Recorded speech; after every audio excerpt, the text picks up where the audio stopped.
Alright guys, today is the day I say hello to an old friend.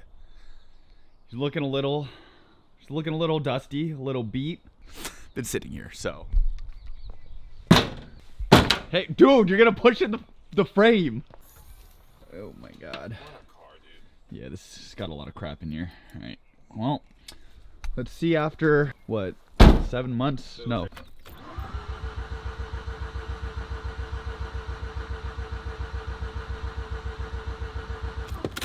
Well, that's unfortunate. Alright guys, I'm pretty sure the plugs are cooked. So I got the feed intake elbow off.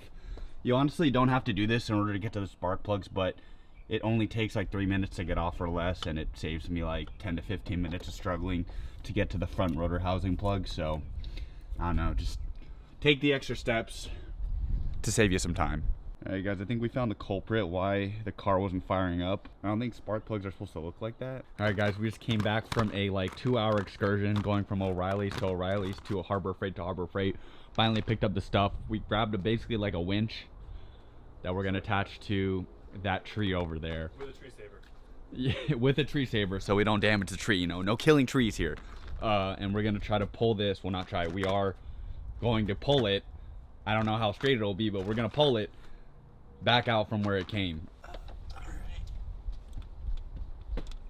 Alright guys, got all the plugs back in. I got all the coil packs connected, the wires connected to the actual plugs themselves. Ethan stole my headlight so we can reference it and reference this side. So this is what this side's supposed to look like. Very nice, unbent, no creases. This is this side. Someone unfortunately crashed the RX7 and caused a crease like this. So alright guys, so we gotta repark this, basically aligning with that tree. I was saying essentially park it here and remember back into your mind when the other guy that was driving crashed this car, and imagine exactly where the thing was and try to put the tree exactly where that was. Okay, I'll try to remember when the other guy crashed my car and the exact angle is that, so can pull it exactly where it hit it so it can be hopefully this is a very as straight as possible. Very unscientific method of frame pulling, but I think it'll be fine. It's barely bent. And dude, we can use like some geometry. I mean, there's a tree there. Like, I mean, there's the guys. Trigonometry, Sokotoa. Oh my god.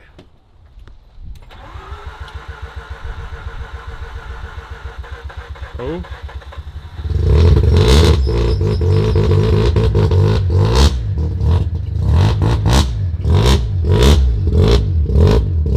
Is it smoky? Not really. Little? Just a little. Oh no.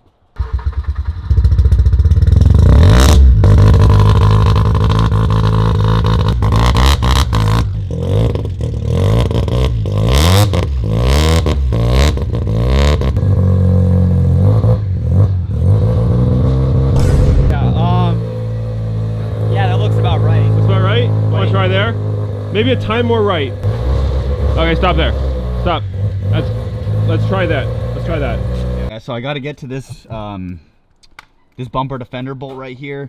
The wheel's in the way, but we can just kind of pull it out a little bit to get a little bit more access here. I'm looking at this. I'm like, what is this? Some shield? Oh, this is all that's left of the fender liner. It used to be all here. Dude, that's enough. That's enough fender liner. Yeah.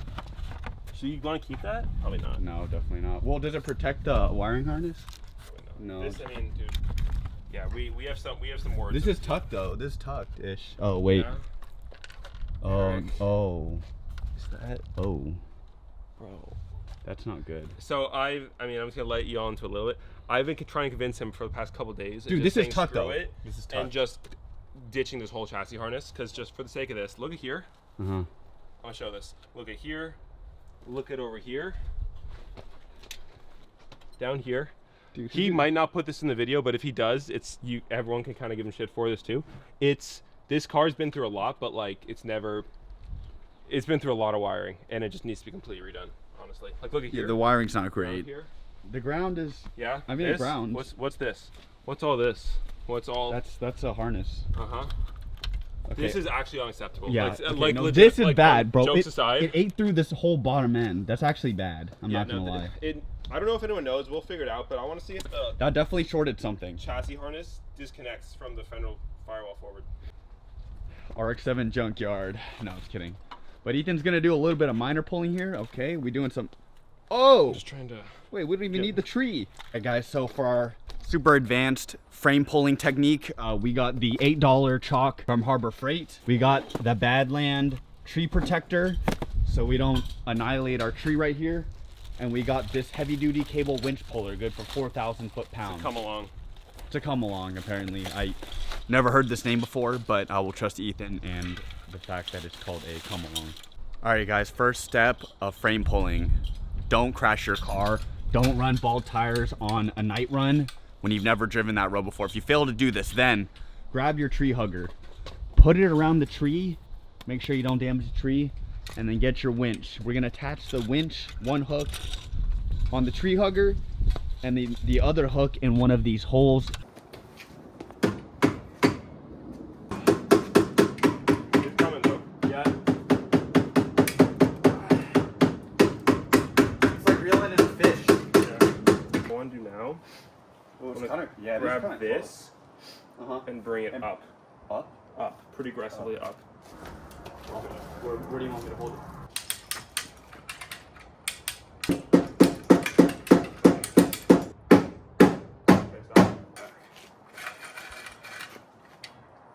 Zip ties this whole time? Yep.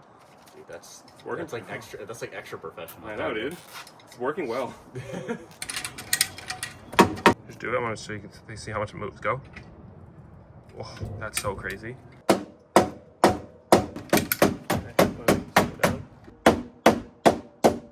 Isn't it making a difference though? No, it is. Looks like I'm just whacking randomly. No, but I I'm know, kinda but not. it's like coming together. Wait, will the heat separate the... That's just seam sealer. Oh, Doesn't do okay. anything. Okay, okay. So this is where it's starting to do things. Alright guys, so took off the front right fender. So if anyone needs a front right RX7 fender, perfect condition, hasn't been bapped yet, let me know, hit my DMs. But yeah, I gotta take off this feed side skirt replica. And yeah, we're gonna basically compare both sides. Alright guys, I think we're at least 95% accurate. Okay, everyone, look at this side. You know what I'm saying? Obviously never been bapped on this side, but considering this thing was in a guardrail, it's pretty straight. Did a lot of pulling with the tree, but I mean, look how straight it is now. Alright guys, got the mock-up fenders right here. These are, I bought these fenders from my friend Vodak for pretty damn cheap. I'm actually not gonna use them, but they're good for mock-up. I was originally gonna use them, but they have a good amount of Bondo in them, so I'm just gonna get either newer fenders or aftermarket fenders. Yeah, but this is good for a test because it's like straight in terms of the mounting points. Hey, yo, that's pretty straight. The hood's bent up because it was hit like that. And here too. It's pushed over. The hood's pushed over, up and over to the left. Dude, that's you got that straight, man. Shout out to the one guy on eBay. I have no idea who he is or where he's from, but he was selling a front left headlight bracket for the RX7 FD. It was the only one on the entire internet. People normally charge like hundreds and hundreds of dollars for this. I got it for $95 plus shipping, bro. It was the only listing on the all of eBay. So as you guys can see, the headlight assembly, it's just pretty much the fiberglass portion where it mounts to the actual headlight area. So we actually have to take apart the old crashed one to pull off the motor and I believe the lever assembly that connects to the motor. Mounting it up, unfortunately I forgot to order the actual headlight hood, so I need to walk into the Mazda dealership or something like that. I think they still sell them brand new, and order one of those parts because that's how we're really going to be able to tell if it kind of lines up. Even it won't really matter that much because this fender is a little bit bent and this hood is pretty badly bent, so I don't, but you know, it's good reference. Guys, we got the headlight motor plugged in, so let's see if the assembly works. It should work because it's the old motor off of my original car, so it was working before, but maybe the crash damaged it, so we're gonna test it real quick. Hell yeah, that's clean too. I think the car now, like Ethan said, Let's take it apart. it's taken apart. It's not crashed anymore. Yeah. It's not crashed. It's not salvage. It's clean title now. I think it's, Yeah. well, it's not crashed. It's not crashed anymore. 95%. The rest of the 4 or 5% will be from the fine tuning when the headlight cover comes in, the hood, and then the proper fenders. So, all right, guys, for the reveal of the new bumper. It's something super different, never been done before, definitely not cookie cutter. It's a 99 spec front bumper. So I think I'm one of the first in the US to do it. And yeah, honestly, I'm gonna be honest, I can't find a guide online how to cut the OEM front bumper to fit this cover. So we might have to wing it. Yeah, we'll figure it out. Like this. What? It's so big.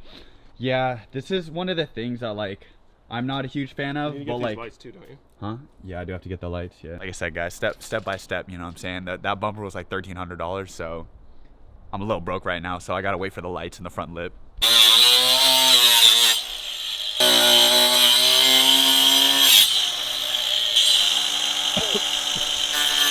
Probably shouldn't be breathing it, but you know.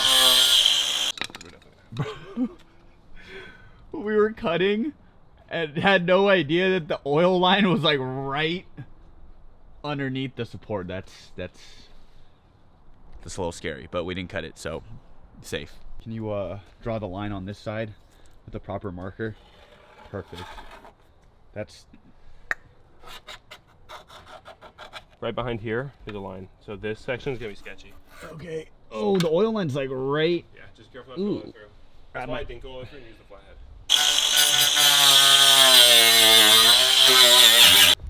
Oh, I see. So we do need that. Totally gonna fit. Fits Really? perfectly right now, yeah. Shits and giggles. I'm gonna zip tie this Dude, up.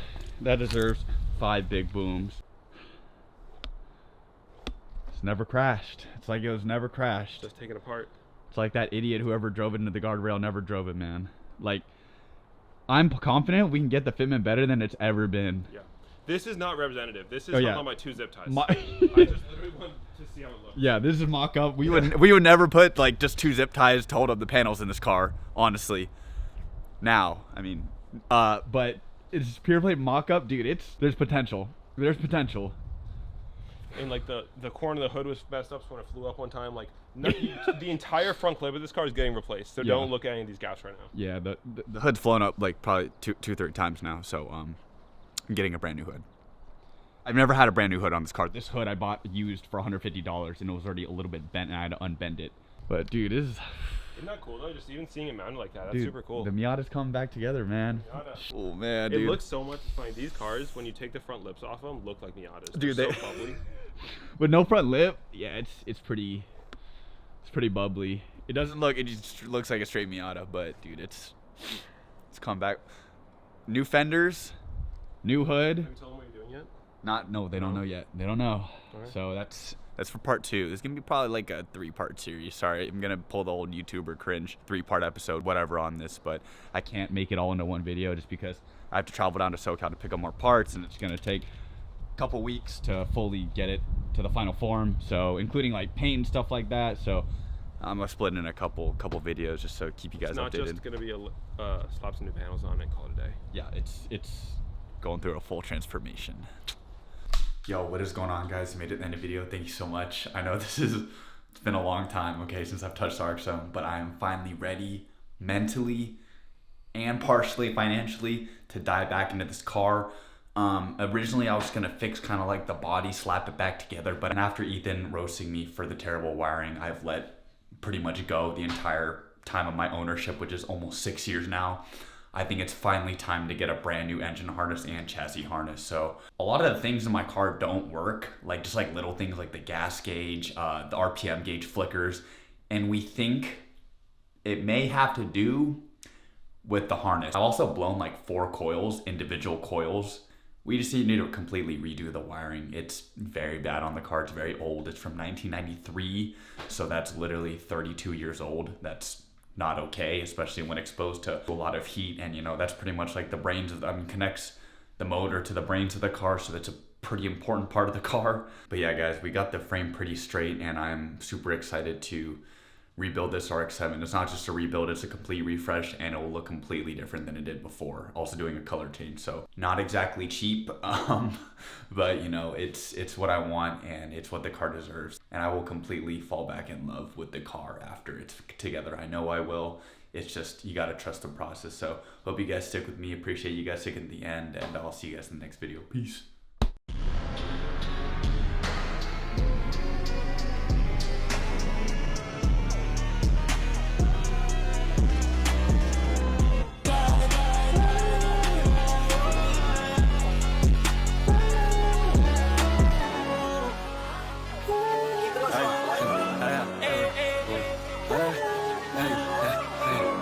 I was sorry about that piece, but now I'm mad about that.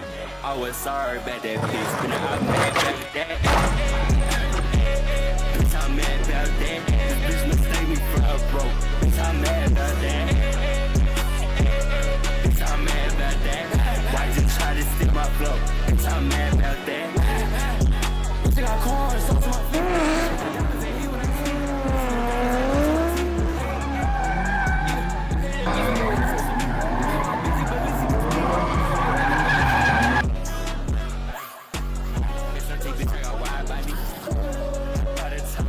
Come on,